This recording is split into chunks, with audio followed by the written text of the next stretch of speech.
Welcome to Sylvia Stingray. Hey guys, welcome back to my channel. It's me, Sylvia, your Yuri Manhwa translator.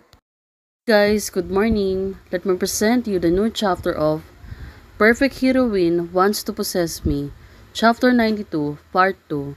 So here it is. Let's read the story. Back to Jishao and her father. Two of them still talking. Her dad was talking to her. Ji Xingyun said to her, Xiao Xiao, that is really sad.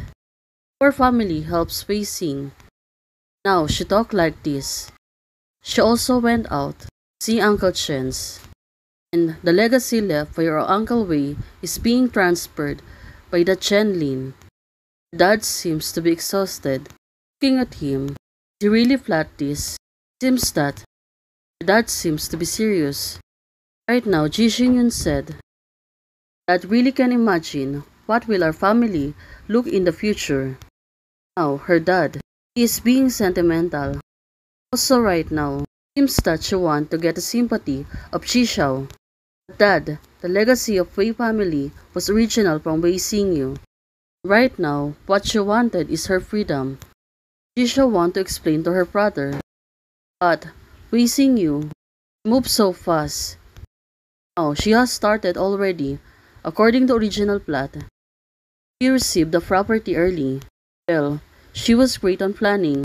Also, thank you for Uncle Chen. Right now, her dad seems to get angry. You're a silly boy. You should think about why she does this. And she hid it from us. Now, Ji Xingyun seems to be mad. Right now, if wasn't for the timely response of that, our family will soon to be implicated by her. Now, this is getting serious. Since Ji Xingyun already knows this, what will Wei Xingyu, Uncle Chen, and Ji Shao plans to take over, get back the inheritance of Wei Xingyu? Right now, the plan is busted. Xiao Xiao, your mother has passed away. Still want to study. Like Wei Xingyu, her family got destroyed. And Ji Shao right now want to talk to her dad. Dad, why can the two of us live together in harmony? Right now, Ji Shao want to ask questions about her father. You can let Wei Xingyu take back her inheritance. And what are the disadvantages of Ji Wei and the corporations of our family? Oh, she's been questioning her dad.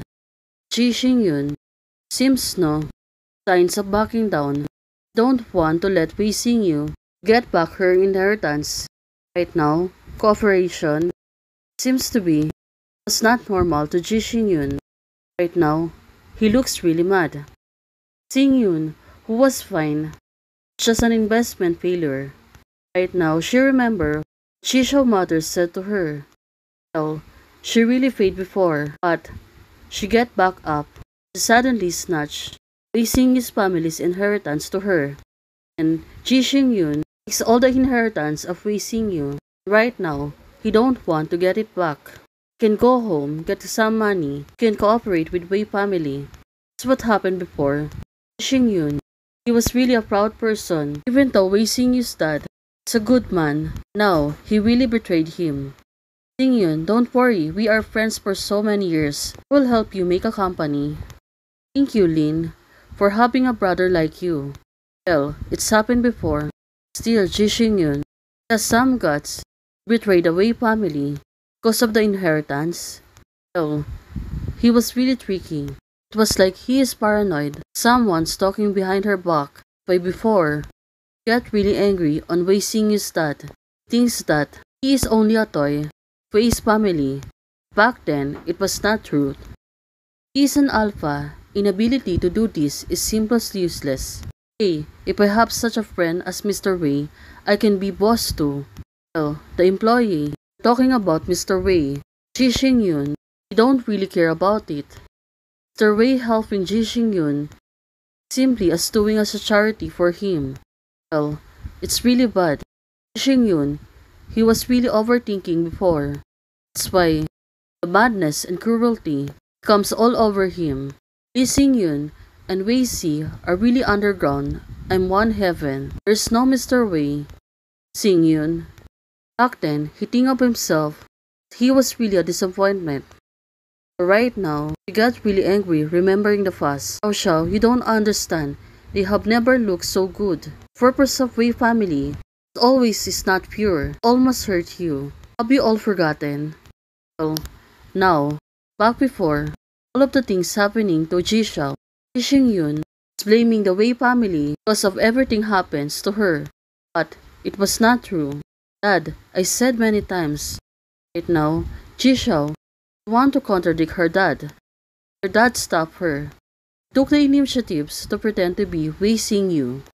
It's your revenge. Why don't you believe me? Well, her dad still insisting the Wei family is not a good person, especially for Wei Xingyu. Wei Xingyu has been very seeming since he was a child. How do you know she didn't mean it? Well, her dad is being judgmental. But right now, Xiao Xiao, be obedient. That is all for your own good. But you are not just satisfying your own heart. Well, her dad talks too much. Right now, Jishao, she can do anything but just to listen to her dad. Now her dad is trying to calm her down. Jishao, she looks really exhausted. Talking about this trivial matter to her dad, it's really energy draining. That's why right now, Dad, I'm not your marionette. Not just because you say it for my own good. I need to follow your wishes. Now, Jishao, she seems to be rebellious. She wants her freedom, heard by her father. Right now, I also have my own thoughts. Jishao said to her father, but can Ji Xingyun let it slide? She will really make Jishao to be independent, make decisions for herself. Ji Xingyun, hearing this said by Jishao, it really surprised him. Right now, he paused. He's not talking about it.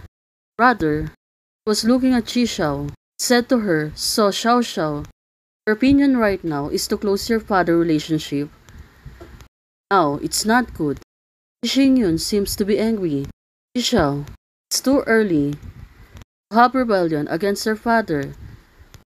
Well, it can do not work for both of them, seeing you and hers. Jishao said to her father, yes. Well, the silly little girl don't need what to do right now. Well, it's really a mess. But right now, Jishao, she looks really fierce and also looks determined.